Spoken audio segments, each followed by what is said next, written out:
Olib borib moyga endi tashlaymiz deganda Abdullah ibn Huzofa roziyallohu anhu dod deb yig'lab yubordilar. Shunda askarlar xursand. Mana endi o'zining o'limi ko'ziga ko'ringan edi, endi u dindan qaytadi. Endi fikridan qaytdi deb yugurib podshohning oldiga borib, bu yig'layapti dedi. Podshoh ham xursand. Tezda qaytib olib kelinglar. Men bir o'zim so'raychi. Mana yig'lading, o'liming ko'zingga ko'rindi, o'lishingni his qilding, haqiqatan o'lishingni his qilding. Shu holatdan saqlab qolamiz. Nasroniylik dinini qabul qilasanmi dedi. U yana yo'q dedi. Podshoh hayron qolib, shuncha holat bo'lsa ham yo'q deyapsan. Unda nima uchun yig'lading? Nimadan qo'rqib yig'lading unda? Deganda Abdullah roziyallohu anhu aytdilarki, nahotki hozir shu meni ham moyga tashlaydi. Shu bilan vafot etaman bo'ldi. Shu bilan sevgili Robbimga yetishamanmi dedi. Shu bilan payg'ambarimiz alayhisalom bilan ko'rishamanmi dedi. Shu bilan shu zotlarga yetishaman bo'ldimi? Shumi? Shunchalik osonmi jannatga borish dedi. Meni yig'laganim nima uchun meni jonim bitta deb yig'ladim dedilar. Har bir soch tog'lamchalik meni jonim bo'lmaydimi? Hammasini bitta alohida qozonga tashlab kuydirmaydimi? Keyin yetishmaymanmi? Shunchalik osonmi? Shunga sevinib yig'ladim dedilar.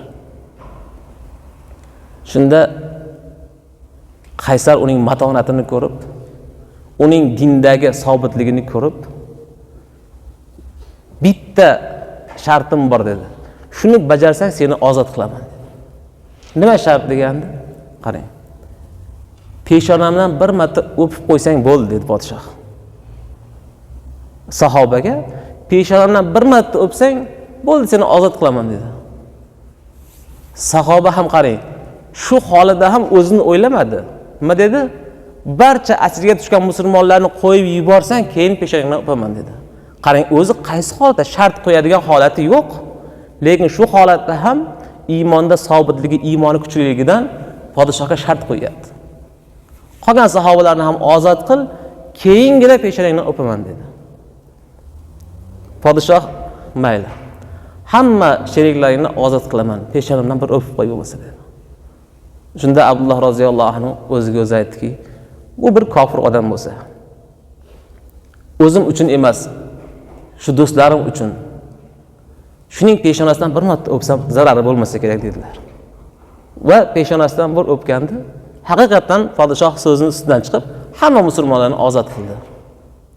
Barchasi xursand Madinaga keldilar. Umar roziyallohu anhu ga bo'lgan voqeani to'liq aytib bergan edilar. Umar roziyallohu anhu juda ham xursand bo'lib ketdilar. Va insonlarga qarab aytdiki, har bir mu'min borki, kelib Abdullah ibn Huzofaning peshonasidan o'pishi vojib bo'ladi dedilar. Qarang. Bu bizning xaloskorimiz.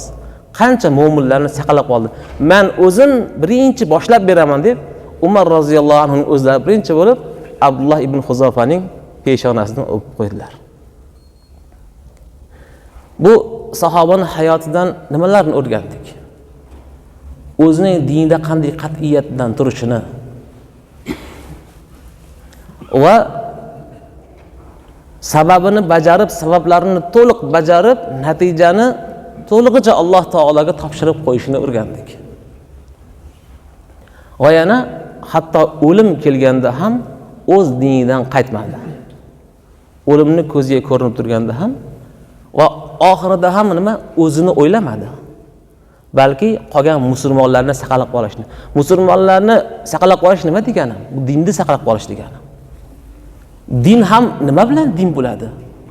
O'sha dindagi odamlar bilan din bo'ladi.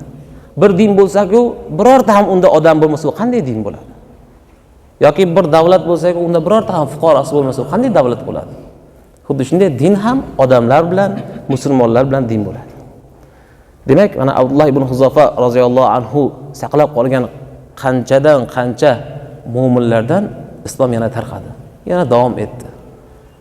Mana bu sahobalar faqat o'zlarini emas, ham Allohning roziligini, ham qolgan mu'minlarning hayotini saqlab qolishga harakat qildilar va mana nomlari tarixda oltin harflar bilan yozilgan mashhur insonlarga aylandi. Alloh taolo barchamizni mana shu sahobalarga munosib izdosh bo'lishini nasib aylasin.